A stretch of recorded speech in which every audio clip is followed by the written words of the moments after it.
Sir Joel Kaufman. Madam Deputy Speaker, I was brought up as an Orthodox Jew and a Zionist. On a shelf in our kitchen was a tin box of the Jewish National Fund, into which we put coins to help the pioneers building a Jewish presence in Palestine. I first went to Israel in 1961, and I've been there since more times than I can count. I had family in Israel, and I have friends in Israel. One of them fought in the wars of 1956, 1967 and 1973, and was wounded in two of them. The tie clip which I'm wearing is made from a campaign decoration awarded to him, which he presented to me. I've known most of the prime ministers of Israel, starting with the founding prime minister, David Ben-Gurion. Golda Meir was my friend.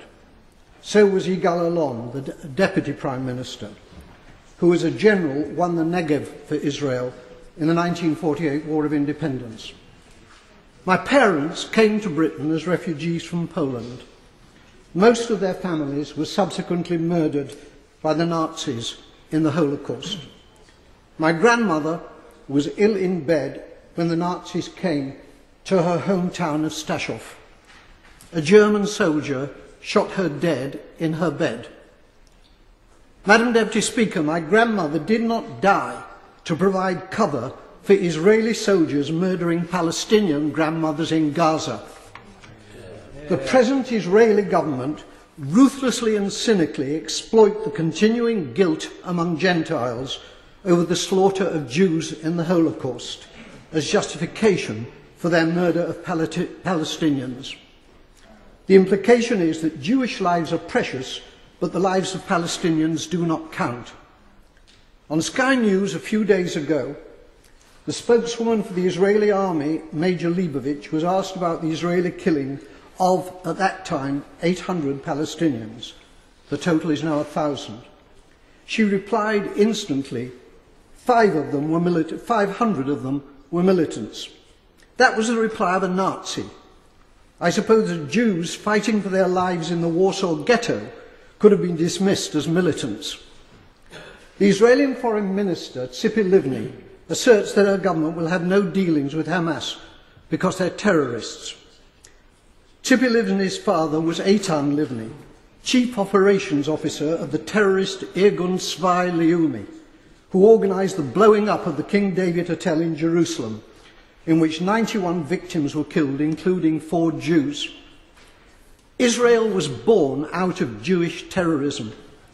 Jewish terrorists hanged 2 British sergeants and booby-trapped their corpses. Irgun, together with the terrorist Stern Gang, massacred 254 Palestinians in 1948 in the village of Deir Yassin. Today, the present Israeli government indicate that they will be willing, in circumstances acceptable to them, to negotiate with the Palestinian President Abbas of Fatah.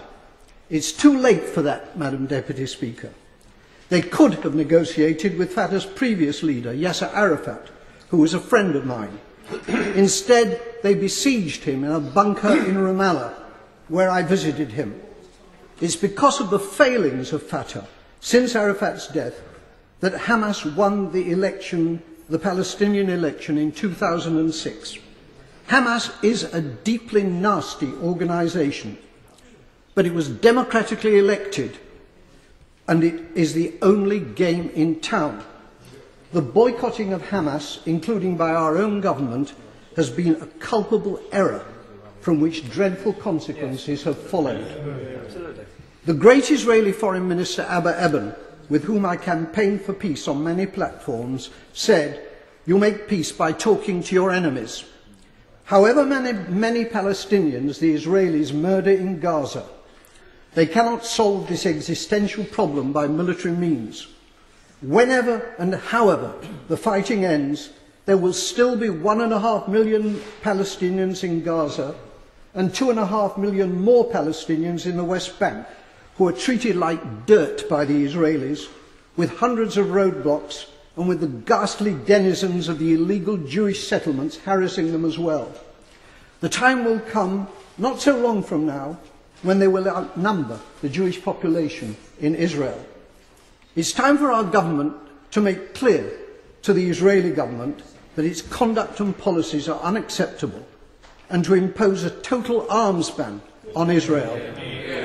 It is time for peace, but real peace, not the solution by conquest, which is the Israelis' real goal, but which is impossible for them to achieve.